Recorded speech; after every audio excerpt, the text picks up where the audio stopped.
Bonjour à tous, j'espère que vous allez bien. On se retrouve aujourd'hui pour parler de l'utilisation de bouteilles en plastique en Afrique et les dégâts que ça provoque, que ce soit côté environnement ou côté santé. Je vous laisse regarder cette image et je vous reviens.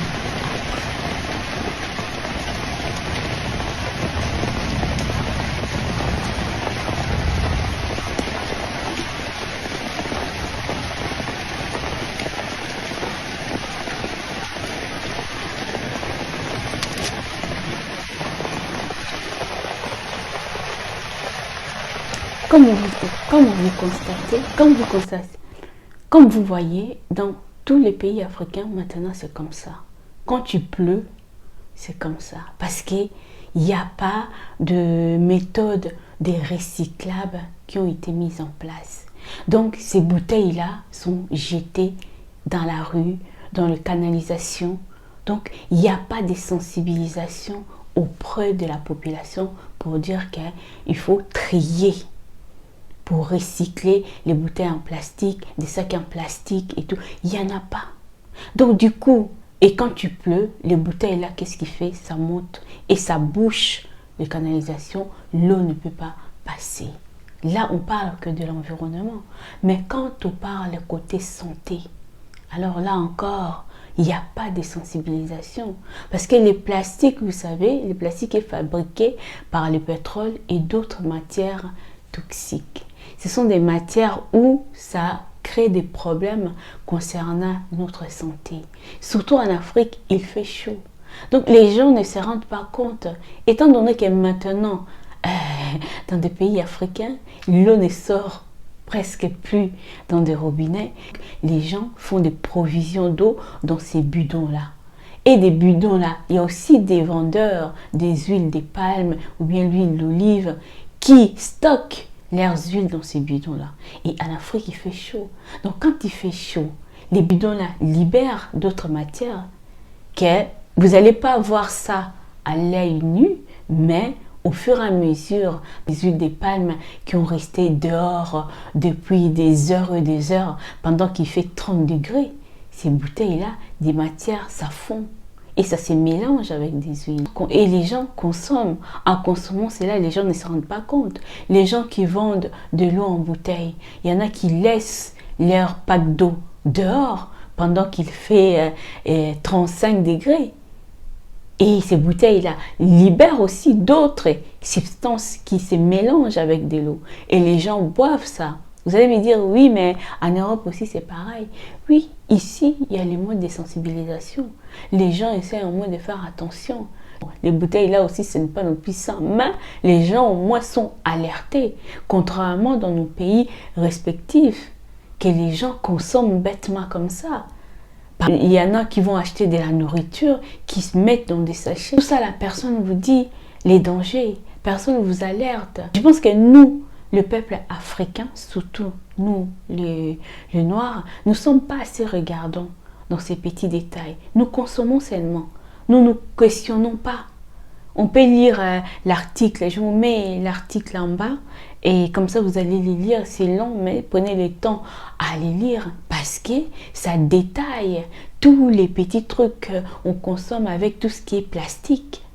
En Europe, ils ont interdit des biberons en plastique. Mais vous allez voir en Afrique, il y a des mamans qui donnent encore à leurs nourrissons du lait dans des biberons en plastique. Vous voyez? Donc, il n'y a pas assez de sensibilisation. Il n'y a pas assez d'alerte.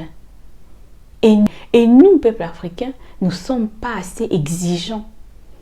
Oui, nous ne sommes pas assez exigeants. Donc, on peut nous servir des choses, mais on ne se questionne pas parce qu'on ne fait pas assez de recherches, on n'est pas assez regardant. Si on nous vend un truc, pour nous c'est bon. Voilà. Donc vraiment par rapport au plastique, les plastiques c'est toxique. Donc voilà, à consommer les choses. Moi j'ai fait cette vidéo, c'est aussi alerter. Il y a des perturbateurs endocriniens. Aujourd'hui, on va voir des femmes qui disent que oh oui, j'arrive pas à concevoir, oui, je vois pas ça, je vois pas ça. Ces choses-là, j'ai pas dit que ça vient d'un coup. Non, ça vient petit à petit. Sans oublier la pollution. Soyez exigeants. Si vous allez acheter de la nourriture, exigez que ça ne soit pas dans de gros plastiques là.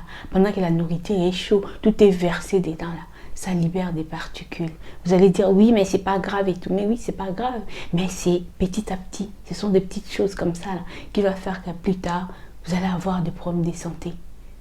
Oui, parce que le corps là encaisse, encaisse, encaisse. Et il y aura un moment, le corps va rejeter. Et à ce moment-là, qu'est-ce qu'on va dire? Oui, c'est mon oncle qui lui a fait ça, c'est une tante et tout. Et pourtant, ça n'a rien à voir. Nous devons faire attention. Maintenant, avec les réseaux sociaux, tout se sait, tout s'est dit. Donc, on peut se former et prendre cela en considération. Il faut aussi savoir que quand vous chauffez de la nourriture dans des micro-ondes avec des bols en plastique, ça aussi, ce n'est pas bon. Vous pouvez chauffer votre nourriture, oui, mais mettez-la dans des assiettes en verre. Il faut savoir que quand le plastique rentre en contact avec les chaux, il libère des substances toxiques. C'est automatique. Des bidons que les mamans remplissent des huiles de palme et après on vous vend. Ça veut dire que dans vos huiles là, il y a des perturbateurs endocriniens que vous mangez. Oui, soyez exigeants. Je pense qu'en Afrique, si on commence à être exigeant, des choses peuvent changer. On sait que nos gouvernements respectifs, ils ne sont pas dedans. Ils ne sont pas dans le truc d'alerter la population pour limiter les dégâts concernant leur santé. Non, ils ne sont pas dans ça. Donc nous-mêmes là, population, avec ce que nous voyons sur les réseaux, des conseils, des gens qui donnent vraiment des conseils bien, vous pouvez mettre ça en pratique. Et c'est à vous aussi d'aller vous renseigner. Qu'est-ce que je mange là? Est-ce que c'est bien? Si je mets ma nourriture dans des trucs en plastique, c'est quoi les plastiques déjà? Tout ça là, ça va faire que vous allez prendre conscience. Parce que si on entend seulement nos politiciens meurent à petit feu. Donc, nous devons vraiment faire attention à nous. C'est à nous-mêmes de se réveiller. Réveiller notre conscience. Soyons exigeants. Même par rapport à la nourriture que nous achetons. Voilà, soyez exigeants. Que nous devrions vraiment faire attention à notre santé. Parce que c'est quelque chose que nous avons le plus précieux. Nous sommes dans des pays où les infrastructures pour se soigner ne sont pas vraiment correctes, quoi. Donc, si vous-même, en étant conscient, vous essayez de limiter un peu les dégâts, tout ne sera pas parfait. Mais, moi, je sais que quand j'étais petite, en Afrique, il n'y avait pas autant de plastique. Non, il n'y avait pas de bidons en plastique. Il y avait des calebasses comme ça, en verre, que des mamans remplissaient de l'eau pour que de l'eau soit fraîche. Et à cette époque, il y avait encore de l'eau qui sortait dans des robinets. Et oui. Et aujourd'hui, là, il n'y a plus d'eau. Les gens sont obligés d'aller chercher de l'eau loin. En mettant cette eau-là dans des trucs en plastique. Ce n'est pas aussi une bonne idée. Voilà, ce n'est pas aussi une bonne idée. Les gens me diront, oui, mais les gens n'ont pas de moyens. Comment tu veux que... Oui, je sais. Mais même si on n'a pas de moyens, on peut être exigeant concernant notre santé. Oui. Si on ne cesse de consommer des trucs en plastique, là, en Afrique, c'était des bouteilles en verre. Même des coca, même tout ce qui est boisson sucrée, là. Tout ça, là, c'était des bouteilles en verre. Et il y avait des usines qui faisaient du recyclable. Maintenant, on est rempli de plastique. En Europe, il y a aussi des bouteilles en plastique. Mais ils sont en train de faire un travail pour essayer de l'éliminer petit à petit. Petit à petit, ils essaient d'éliminer tout ce qui est en plastique. J'ai comme l'impression que pendant qu'ils sont en train d'éliminer, l'Afrique, ils sont en train de s'approvisionner. Donc, voilà. On peut dire que oui, ça, j'achète pas. C'est pas bien pour mon corps. C'est pas bien pour ma santé. Ça, je ne prends pas. Surtout quand tu vas acheter de l'eau.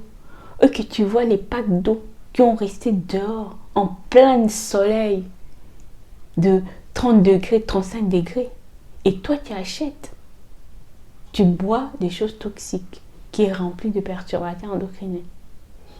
Aujourd'hui, peut-être tu ne vas pas constater, mais c'est au fur et à mesure. Pareil, quand tu achètes les huiles de palme qui ont été restées longtemps dehors dans des bidons, si vous êtes exigeant, ces vendeurs-là, ils vont trouver autre chose pour mettre leurs marchandises. Mais si nous-mêmes, les consommateurs, ne sommes pas exigeants, ces gens-là vont continuer. Et en sachant que dans nos pays respectifs, il n'y a pas de sensibilisation. Non, il n'y a pas de sensibilisation. On nous laisse consommer. On nous laisse utiliser des choses où on sait que dans les années à venir, on risquerait de tomber malade. Ouais, parce que les perturbateurs endocriniens, ça attaque le foie, ça attaque les poumons, ça attaque ça, vos organes. Et ça ne vient pas d'un coup, c'est petit à petit. C'est petit à petit, c'est petit en mélangeant avec d'autres choses. Voilà. Donc, soyez exigeants. On n'est pas assez exigeant en matière de consommation. Ouais. On n'est pas assez exigeant, on n'est pas assez regardant. Dites-moi qu'est-ce que vous en pensez. En tout cas, prenez soin de vous, prenez soin de votre santé. On se retrouve dans l'espace commentaire. Bisous, bisous. Bye bye.